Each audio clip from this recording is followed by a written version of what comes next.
Joining us live on air is Ashliegh Lisset from Dallas, Texas, country musician and an outstanding individual. So, Ashliegh, how are you tonight? I'm very... Sort of learn from being there. I mean, what did you take away from the Nashville experience? It's definitely very hard. It's a lot of work, and it's not something that you can just kind of walk in there thinking, oh, this is going to be so easy, I'm going to go in here and record. It's definitely not. I went in with that intention, but, it takes hours and hours and singing things over and over again just to get it perfect because, you want emotion in all your songs, and that's something that I definitely learned was to put emotion into it because that's what draws people, in, and so that's definitely something I learned. You mentioned that your music is going to be is a little different than, your upcoming music is a little different from your stuff in the past. What do you mean by that? It's definitely very edgy, and I feel like one of my next songs, I'm not entirely sure if we're going to go with this one, so I don't want to really release a name, but it's definitely very edgy and kind of has a little bit of, I guess, soulful, jazzy sound to it. Definitely very different on that, so definitely edgy. If I could jump in here for a second, Nick. Go for it. Talk to me a little bit, Ashliegh, about, you just mentioned that you want to make your songs sound different. Do you mean like having each song sound different from the last, or are we talking like with a new album it'll be a new sound? Like, what do you mean by that?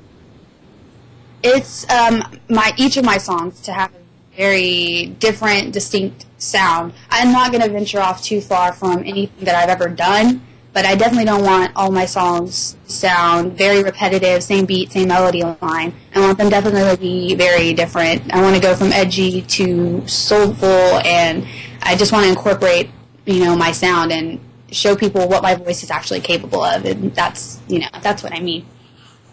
Okay, well, talk to me a little bit about, I guess, almost some of the inspirations, or I almost don't think that that's the right word to use, but where some of these ideas for different sounds come from. I guess just everything that I listen to. I take sounds from daily life. I don't just listen to one type of music. I'm very into everything. I will listen to everything.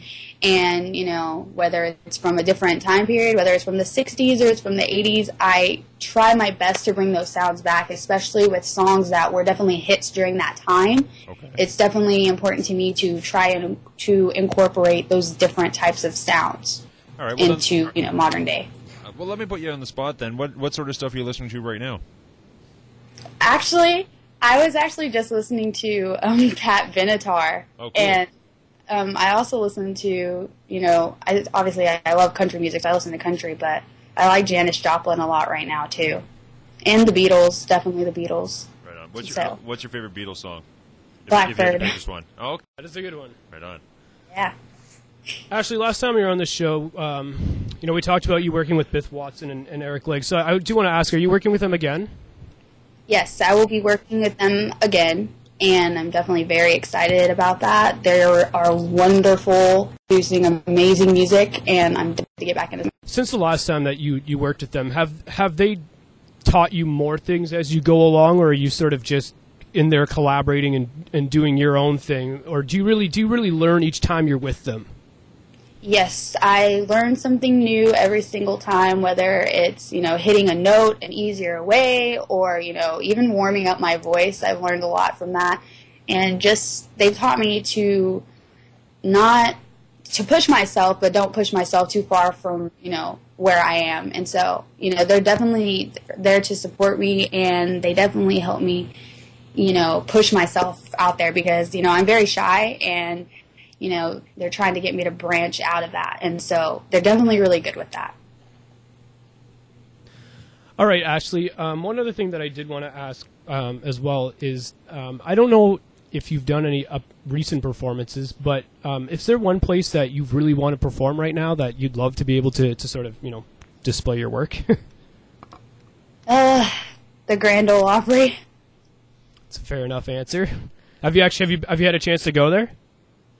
The last time we went to Nashville, we were actually planning on going to, tour and check it out, but apparently the floods had hit there pretty hard, so we didn't get to go.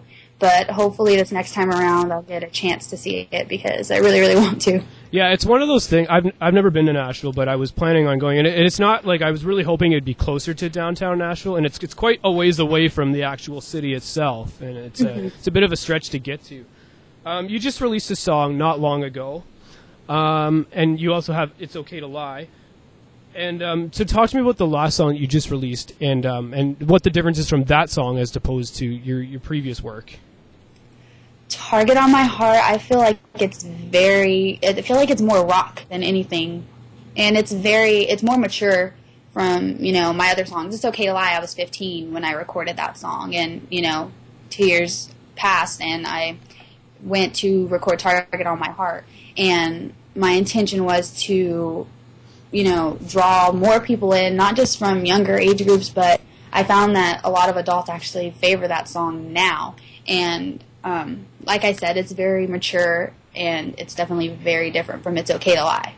Yes, that's the one thing when I listen to it as well. I noticed that it's got a really catchy beginning to it, and it was completely different from your previous work. What made you go in the direction that you chose to go in with Target on My Heart? Because I'm getting older, and I don't want to just stick with, my same sound. I can't keep singing songs from when I'm 15 because, as you go on, you experience more things and your voice matures, and that definitely was something that I took into consideration. I'm like, okay, how am I going to reach people, that are, 17, 18, 20 years old? And I definitely had that mindset going in to record that song. With Target on My Heart, will that be a song that could be on your EP? Yes, that one will for sure be on my EP. And how many? And naturally, we'll get copies of that we can send out. Send out to fans. We can give away. Yes. One other thing I did want to ask is how many songs do you sort of plan to have on your EP? I plan to have 7 songs on this EP. Planning on it. Is there a reason why you're picking 7? I mean, usually EPs are generally like 5 and less. Is there a reason for 7? Well, EPs are under 8 songs, but I definitely had a very hard time choosing certain songs, and so I was trying to cram them all in, to be honest. So we went with 7 instead of 5, so I'll get 2 extra songs. How difficult, like you just mentioned, it was quite difficult to sort of pick the songs. So what goes into your what's the thought process when you do pick a song that you want to have on your EP? I mean, definitely the people music. And not only that, I'm very hard on myself, and I will sit there and I will listen to a song over and over again just to fix certain parts, and I sit there and I think, okay, what is somebody going to think about when they hear this? Can somebody relate to this? Has somebody gone through this? And I definitely want people, like I said, to be able to live through my music with me. I don't write music just for me. I write music for everybody else. When do you plan to? Do you have a really clear date as to when the EP is going to be ready? We don't have a for sure date at the moment, but we're aiming for late August. Fair enough. Now, we like to do a little fun thing here on Radio Nation. We're going to take a quick break before we get into the question section, but we like to do a fun thing here on Radio Nation where we ask you a bunch of fun and quirky questions. So we're going to hold that until after our little commercial break here. So if you're just tuning into us right now on Radio Nation, we're joined live on air with Ashliegh Lisset, and we're going to take a quick musical break. No, not as bad as the first time. Hey, are you back? Yes. You're here. Welcome back, Ashliegh. Excellent. Yay. Glad to be back. Sweet. All right. So we just played your 2 songs. Well, 2 of your songs anyway. Too Much Intake and It's Okay to Lie. What was Is it ever okay to lie? Yeah. No, it's not okay to lie, you guys. So don't use that song as an excuse because everybody does that, and then I feel bad. Okay. So when Andrew's girlfriend asks him if she looks fat in a certain dress, for him to lie? It's okay for you to lie then, but don't ever lie. That's the only time you can lie. We have this on recording, so Absolutely. Andrew's got... And I'm pretty sure she's listening, too, so I'm totally toast. Thanks, Ashley. Sorry. It's totally fine. All right, so I did want to ask about Too Much Intake. I don't think we touched too much on it the last time you were on, which was back in October. What did you get? What was your inspiration for that song? That song was written by a very close friend that I used to perform with, and she actually wrote it about her very first boyfriend, and she is very into writing. She's a very great writer, and she asked me if I would record her song. And she ended up telling me that it was about a boy that she was with for like a month, and he apparently cheated on her, and she was so heartbroken. And, you know, she just really wanted the song to be recorded, and she has her own version of it as well. And that's kind of where the inspiration came from on that song. What was your reaction when she asked you to record it? I was but I was also kind of shocked because other girls had asked to record that song, and she didn't want anybody to record it. She thought it was too personal, and, you know, we asked, and she was just like, yes, immediately said yes. And she was like, I really like your voice, and I really want you to record this song. And she, you know, she's been there through this whole music thing as well. So she's involved in a lot of, you know, my musical journey, I guess. You also have a music video for It's Okay to Lie. Yes. Do you want to talk a bit about that? How you know that came about, and what it was like making that music video?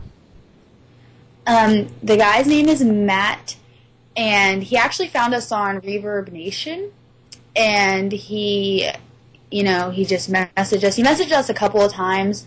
We weren't really looking to record a video at that time because we had just released a song a couple months before, and, you know, he really wanted to do a video, and he was like, you know, here's my idea, and I really want to get in on this. And so, you know, we took the opportunity, and we sat down, and, you know, we got a few ideas. The idea for the song was obviously very, very simple, and it didn't, you know, I didn't want people to focus so much on the video as, you know, and not pay attention to what the lyrics were really saying, which obviously people pay attention because they think it's okay to lie. And that's not cool. Except in certain cases. In certain cases. Is it okay to white lie? Maybe. Maybe just a little. We all white lie. Yes, whether we want to or not sometimes. Yes. Unless that was a white lie and you never tell white lies. No. I never lie. That's a lie. Yeah, there you go. Well, this is going nowhere quickly, so let's change subjects quickly. You mentioned before the music break there that you're very, I almost want to, I guess I'm going to use the word critical. You're very critical of yourself when you're writing songs and when you're, you were talking about when you were selecting songs for your EP. So tell me a little bit about when you're writing and how, and the, I guess the thought process that goes into some of the songs that you put out. My songs are definitely based off of real life experiences. I have a very hard time writing just to write, and I'm really pushing myself to, you know, just write even when I don't feel like writing, because I feel like I have to be inspired. My lyrics, you hear them, they're very true to their, you know, and they're very to the point. They're very raw and they're very emotional, and I don't necessarily hold back. You know, I was actually writing a song that I'm in the process. It won't be on this EP, unfortunately, but it will be on my next project, and it's called Serial Heartbreaker. And, you know, I'm telling this story about a guy who is, you know, he's really good looking, and he, you know, he knows what to say to get all the girls, and he's trying to, you know, do the same with me, but, you know, I obviously know what he's doing. And so it took a lot to write that song for me because I don't like calling people out. But at the same time, it was very, you know, it was very necessary at the time. And so, like I said, when I write, I don't hold back, and whatever I'm feeling at that moment is what goes down on that piece of paper. So it's almost like therapeutical for you in a way. Yes, very, very. Do you ever take, I guess, get to the other end of the spectrum where you almost have to feel like you have to censor yourself, or just, no, I'm not going to write a song about that, that's just... I don't like to censor myself. And my mom's like, maybe you shouldn't write that. But I'm like, no, like, he did this to me, so I'm going to call him out, Mom. And she's just like, no, Ashley, don't do it, please. And so I never censor myself, ever. Excellent. But, you know, then it gets edited, and it is what it is. How much time do you spend writing, then? Hours. When I go into my room or into, you know, the game room, I don't just go for a few minutes. I'm in there for like 3 or 4 hours, and I'm singing and I'm writing and I'm pushing myself to, try, to work on my writing, because I like I said, I am very hard on myself, and I don't ever want to, put something out there that has half the emotion that it should. And so, I spend a very long time. My days are definitely filled with music, and I don't worry about anything else. Is there an area in which you sort of want to improve on, whether it's your writing or performing live? Is there an area of your career that you'd like to focus more energy and time in improving on? I'm actually in the process of learning how to play the guitar, and it's so hard for me because my fingers are short and they can't reach across the frets. And so that's something I definitely want to improve before the year is over. Aside from my writing, I definitely want to learn how to play the guitar, and I also, want to learn to play the piano as well. With your writing, do you come across moments, and I'm sure you do, but do you come across moments where you get an idea and you just have to stop whatever it is you're doing and write it down, whether it's on your phone? Can you give us a few examples of one that's happened? Has it ever been in traffic and you have to pull over? No. No, actually one time, I was at school and I was sitting in math class. We were supposed to be taking notes, but every time we take notes, I write song lyrics on my paper. And I actually got a melody stuck in my head, and I had to ask my teacher if I could go to the restroom because I had to go record myself on my phone because I was like, I'm going to lose this, and this is so good. Because that's something that's very hard for me, coming up with melodies. It is so hard for me. I actually use my brother to help me.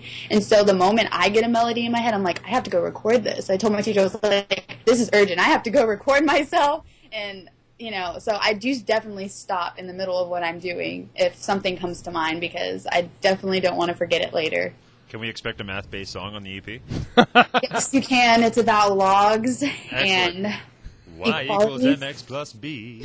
Yes, all that awesome stuff that we use later on in life. Yeah, absolutely. Yes, absolutely. Hey, you know what? I haven't had it in 6 years, but I still remember it. I can't remember how many times I've had to use Pythagoras' theorem since grade 10 math. Basically every day. Yes, but when I cross an intersection, I do think about it on a regular basis. A squared plus B squared is C squred, guys. Don't forget. There you go. We should just start calling this Math Nation instead of Radio Nation. All right. So when you asked the teacher to get up and leave, what was her reaction like? Was she okay with it, or was she like, no, you got to sit here and? Did you tell her it was because you had to record a song? No, it was my math teacher, and my teachers actually know that I sing because of people aired it out at school on the school news, so she knew, or he knew, and I told him, I was like, I'm sorry to interrupt your important lesson, but I really got to go record myself.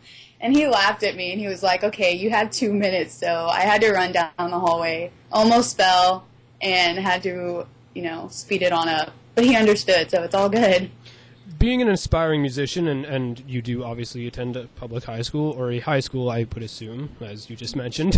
What is it like then going to school and, people, I'm sure people know that you're a musician, so what is that like? Do people sort of come up to you and ask how you're, how it's going, or is there sort of an added pressure? Or?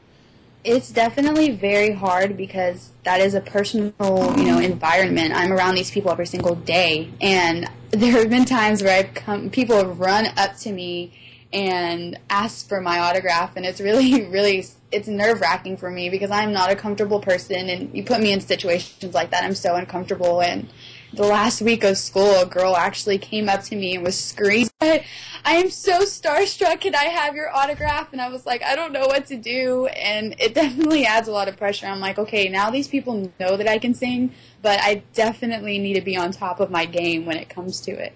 Do you perform then at like school events and that sort of thing too? We don't have too many school events. But I've personally never recorded or performed at a school event. I fear rejection so bad from people that I know, and I just kind of go away from that. And I'm very, outside of all these people, but I definitely need to push myself to do that. Why do you think it is that you sort of fear rejection from people that you know? I mean, why do you think that is? Because I see them every single day. That definitely scares me. It's like, oh my gosh, what if I mess up on this note? Or like, what if this doesn't come out right? I'm just scared of what people will say. And I've always been like that. That's not something new. I've always been a very uncomfortable person when I'm put in a situation. I am not social at all, and that's something I've been working on a lot. Is that something that, like you just mentioned, you are working on it? So is it something that, even when you go to do performances, whether it's live performance, is that something that you really have to almost overcome before you get up on the stage? Yes. It's actually very, easy. It's easier for me when I'm performing, out in public than if I were to perform in school because, I don't know those people. But at the same time, I definitely had to push myself out of that box or that comfort zone. And my mom actually helps a lot with that. And, it just, it gets easier over time. And it's definitely got a lot easier. I've definitely come a long way. Before I probably wouldn't even, I'd be scared to do a radio interview because I wouldn't know what to say. But now it's easy. Talk about your mother and, her influence on you as a writer, as a musician, and, as a young adult, and how she's really helped you go forward with your career. She definitely pushes me. She doesn't let me give up. She knows what I'm capable of. She knows that I can get there. She never lets me say that I can't do something. And that kind of, sometimes it's a little frustrating because it's like, no, I can't do this. But she's like, I know that you can do this. She's definitely pushed me a lot to, start writing and working on my own music and not focusing on what everybody else is doing, but focusing on myself. She had dreams of this when she was younger that didn't turn out the way she planned. But, now she gets to see me do that, and she's definitely very proud of that. What do you find it's an added pressure sometimes that your mother had the same aspirations? You find that she put it's an additional pressure that I need to sort of be where she wants me to be, but almost better. No, not really, because she tells me that if I don't want to do it, then I don't need to do it. But she knows that I genuinely love music. I can sit there and talk about it all day. That's really the only thing that I've ever been passionate about. And she knows that this is something I want. My mom is not the kind of person to push something on me if I'm not capable of it, or she knows that I don't want to do it or I'm comfortable. She definitely just, supports me in everything that I do. Fair enough. Now, we talked about it the last time you were on the show, but you lost your father to the war of Iraq, and I guess it's talk about that and how it's really helped you go forward, and how you've been able to almost use music as a way to deal with it and to draw inspiration from that obviously tragic moment in your life. It was very hard at first. It took it's been 5 years now, and for about a good 4 years I couldn't even talk about it. It was very uncomfortable for me because I didn't want people to know. But, while I was going through that, sort of silent time when I kept to myself, I started to write, and, I poured out everything that I was feeling onto a piece of paper. And it didn't technically have to be a song, but, just writing about how I was feeling day to day, it kind of helped me get through what I was getting through. And, my parents both loved music, and it was always something that, they wanted for me, and they knew that I could do. And I guess kind of knowing that I'm so proud of me and how far I've come, I think that's what keeps me going on a daily basis. All right. Well, that's really inspirational. And we do want to do something a little more fun to end off the interview, which is we always do a speed round on Radio Nation, which is something that we've done. Pick me. I'll introduce it, since I was the one who first did the yes. first speed round. Andrew, our co-host, who's a lovely co-host, was the one who invented it up, and it's a lot of fun. So let's let Andrew officially explain how it's done. So, for the benefit of Ashliegh Lisset and for all our listeners out there who have never heard of the speed round before, this is the speed round where we throw a bunch of random questions at you. They were made up by Brendan Arm. We throw them at you and just see what you say, and there's no real wrong answer, so let's just see what you think. Ready? Okay. Excellent. Don't worry, I don't actually talk that fast during the whole thing. That's just the intro. I've done it a million times, so I had it memorized. That's just how it sounds. So the first question is, what is your favorite Disney movie? Little Mermaid. Why Little Mermaid? Because that was the very first song. Part of Your World was the very first song I ever sang when my parents realized that I could sing. I hit every note perfectly. And I love that movie. Excellent. All right, Ashliegh, when you are not in school, stuck in math class, or you know, Writing songs about slope. yes. When you're not doing anything musically, and you're not in school, what is Ashliegh Lisset doing? I am hanging out with my friends, my family, or, going to church. I definitely live a very normal everybody else. Yeah, that's it. Are you a fan of sports? Am I a fan of sports? Yes, I am a fan of sports, but I haven't been able to keep up with any sports because I've been so focused on music. What is your favorite sport? I love baseball. Oh, okay. I really do. Can we make the assumption then that you are a massive Texas Rangers fan? Yes, definitely. Texas strong. They're doing really well this year. They've actually had a good team for the last couple of years, so good for them because our team up here in Canada is not doing so well. If we could find decent pitching, we'd be okay. Yes, I believe there's a former Blue Jay by the name of Michael Young who is now on Texas, and we would like him back. Oh, okay. All right, Ashliegh, if you were to commit a horrible crime and you're sitting on death row. We're talking like a terrible crime. Yeah, like something really awful, and you're sitting on death worse row. Than lying, because lying is not okay. You're sitting on death row, which something is that Texas does quite often is put people on death row. You're sitting on death row, and they're about to execute you, and you get a last meal. What is your last meal? Oh my gosh, that's a tough one. My last meal? I don't know. That's a tough one. My last meal would be... Okay, this isn't even a meal. Just give me a bag of hot Cheetos and I'll be good. That's okay. That's all I want. There you go. That's it. It's your last meal. If it makes you happy eating it. Now, do you cook it all? A little bit? Are we talking like maybe craft dinner? No. No? No? Okay. Well, that ruins that question because I was going to ask. No, sorry. Hypothetically, if you were a chef, what would be your favorite thing to cook? My favorite thing to cook if I was a chef? Anything that was a dessert. Excellent. Ooh. Are you a big chocolate person? Am I a big chocolate person? I don't like chocolate. I actually don't like chocolate at all. What's your favorite dessert then? Oh, my favorite dessert? I really like sugar cookies. I really like them a lot. Those are good. Very good. Someone's giving you $5,000 and you're in a mall. Where's the first store you're going into? Urban Outfitters. Is there a particular reason? Because it's very different, not everyday style. And you don't see many people wear the clothes in there. Very hipster, I would say. All right. Wow. Just give us 1 second. There's a lot of feedback on the radio. Okay, there we go. Hey, you disconnected your headphones because now we can hear ourselves. Oh, interesting. Oops. Okay, Ashliegh, if you could do one thing before you die, what would it be? Before I die? Don't say skydiving. Everybody says skydiving. No, I don't like heights. I'm so scared Really? of heights. If I could do one thing before I die, or the one thing I want to do before I die, well, I want to sell out Madison Square Garden. That's what I want to do. Awesome goal. Yeah. That's a big goal.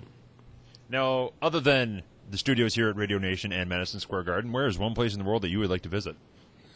One place in the world, I would really like to visit Australia. Cool. Any reason why Australia, as opposed to like Austria, for instance?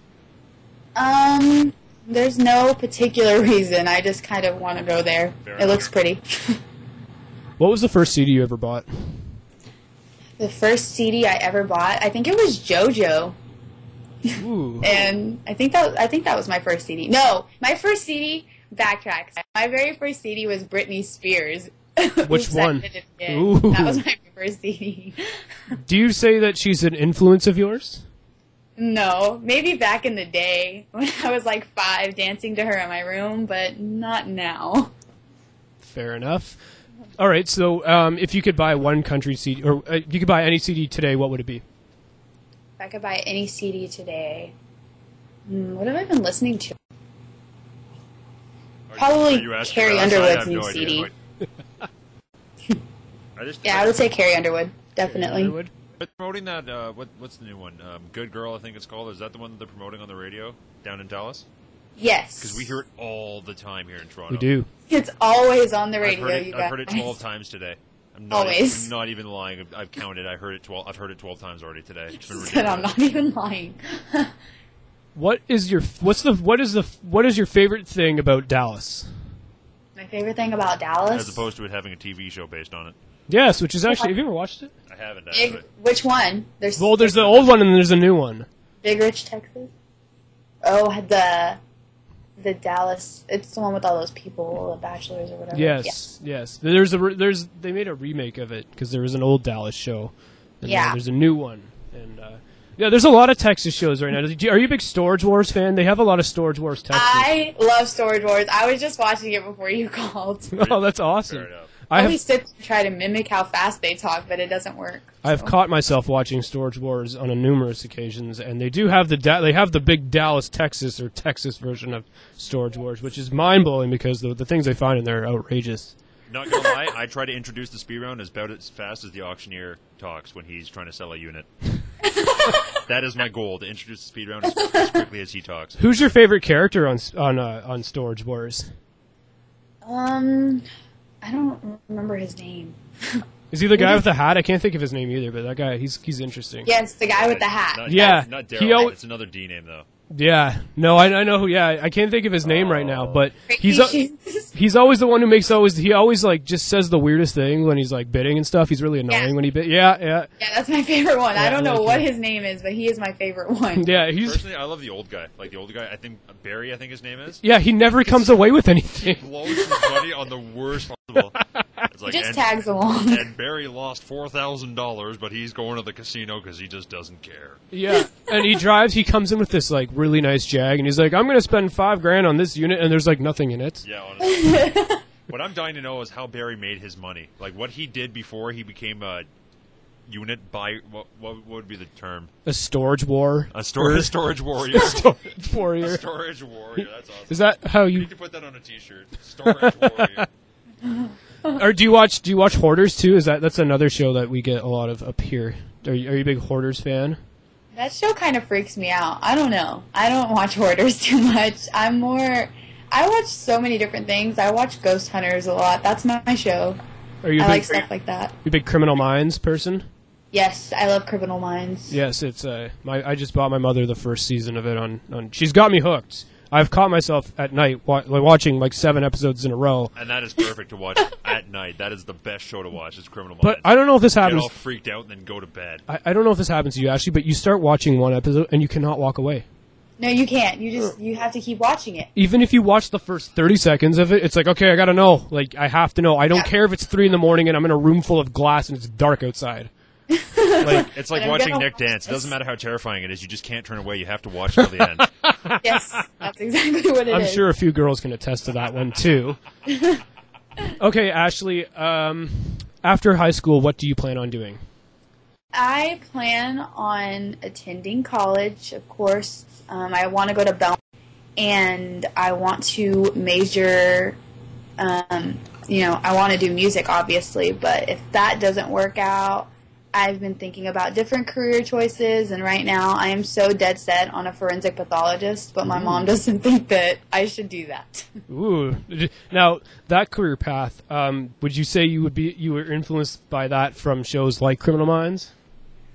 Yeah. I just remember coming home, like, it started in middle school. I would come home and I would watch all these shows, and it actually did start with Criminal Minds, and then it went to, like, Dr. G, and then it went to Untold Stories of the ER, and I was like, I really want to do this. Like, how cool would that be? And my mom's like, that's really gross. She was like, I don't think you should do that. Well, I catch my mother watching all those shows that you just mentioned, and I'll come home and she'll be watching, like, First 48 and Dateline and all these things, and I've asked my mother why she does this, and I've forgotten an explanation other than the fact that was simply I wanted to do something like this when I was younger, but they didn't have the technology. Yeah. So destiny was, instead of teaching, was to be what you just said. A forensic pathologist. Yes, there you go. Yes, nice save, Nick. To be that. To be that profession. All right, Ashley, are you a big car person? Do you like cars? No, that's my brother. It's your brother? That's me. Can you drive? Yes, I can drive. What is traffic frustrating in Dallas? I've only been once, and it was overnight, and it was in the bus station, and it was ridiculously hot. But I don't drive on the freeway. You don't drive on the freeway? No, but my mom, when we're in the car, it's definitely very bad because she's like, oh no. She was like, you need to speed it on up. What are you doing? People stop. Here in Texas, people stop for no reason. They'll brake as if there was a deer running across the street and there's really nothing there. People like to brake, and that's how accidents happen. I just don't understand what goes on. Traffic here is horrible, and that's why I avoid the highway. Fair enough. Now, do you have to drive often? Do you think, like, school is a pretty nice, decent commute away from where you live? Yeah, it's not far at all. It's like 10 minutes, maybe. 10. Now, we said you were a Texas Rangers fan. Do you go to a lot of games? I did last year and, like, previous years because my grandpa's parents would take us all the time. But I obviously didn't get to go to any this year because music has consumed and taken over my life. So. This is probably an obvious question, but if you ever got the opportunity to perform the national anthem at a Texas Rangers game, would you take it? Yes, in a heartbeat. I would be like, let's go, let's do this. Have you ever asked them if you could perform at a national anthem at one of their home games? We're working on that right now. I just need to make sure I'm ready for that because messing up the national anthem on national TV is a very big fear of mine, so I need to work on that. When the Jays come to town, then it's only Sportsnet, you know. Well, then you have to sing two national anthems if the Blue Jays come to town. Then you have to sing two, which would be difficult because then you run the risk of screwing up both national anthems, which I'm sure you wouldn't. But I hope could not. Start a war, and that's just yes. no fun for anybody. The anthem got screwed up once. Let's bomb everything. And I hope that doesn't happen. All right, so.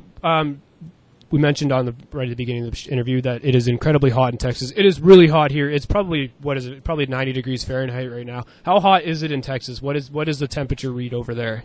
It is supposed to be like 96 on Friday, and on Sunday it's supposed to be like 102 degrees, you guys. So what do you do to beat the heat? What's the thing to do in Texas or the area that you live in?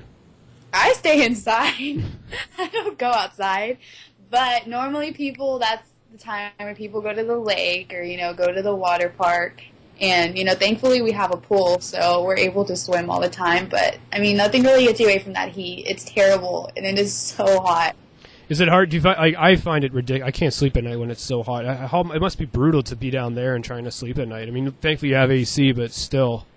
You said it was it's 90 there now? Right now, I think it's 98 right now. Wow. That's like 48, yeah, 45, 48 no, degrees. A little lower. Just to give you an idea, up here it's right now at 10 to 9 at night in southern Ontario, which is significantly cooler than Dallas, Texas. It's 86 right now. Wow. Yeah. We need that weather here. Yeah.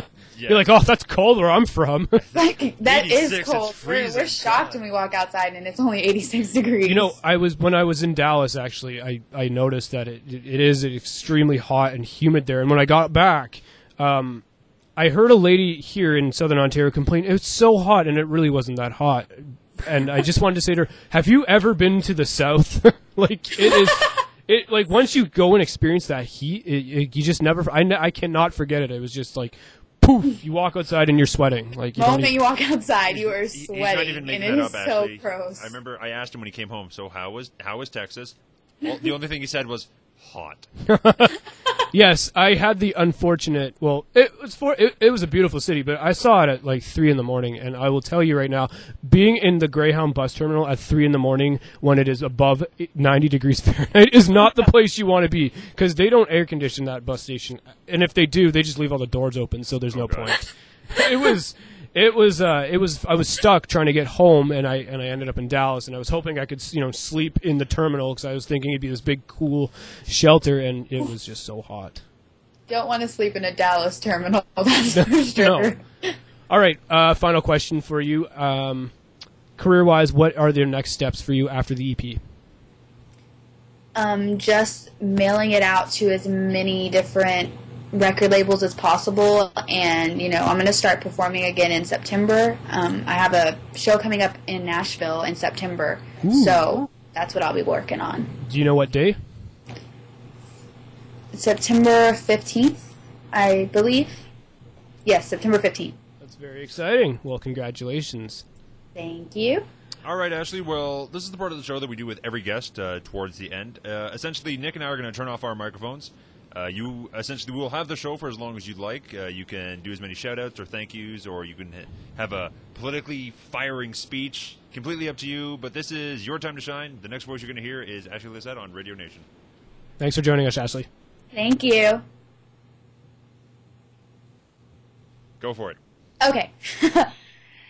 I just want to say thank you to Radio Nation for giving me the wonderful privilege of being on this awesome, awesome radio show, and for you guys being funny. And I want you guys to know that it's not okay to lie. It's still not okay to lie. But I also want to thank both my parents for putting in all the money and time into my music. And definitely thanks to Biff Watson and Eric Legg at Ocean Way Studios, because without them, I definitely would not even have the chance to record an EP. And thanks to Aria for letting me record her song Too Much Intake, the song that, really got the attention of many people. And I'm so grateful for everybody who has come into my life and has helped me musically, and I would not be where I am without you guys. So, thank you. Well, thank you, Ashley, for coming on the show. And how can people find you on Twitter and on the internet? Twitter.com/Ashliegh Lisset, AshliegLisset.com, and on Facebook, just by searching Ashliegh Lisset. Perfect. Well, thanks again for joining us, and hopefully we will get a chance to talk to you before you go down to Nashville, or if not, we'll talk to you after you get back from Nashville. Yes, sir. Perfect. There you go. That's Ashliegh Lisset on Radio Nation.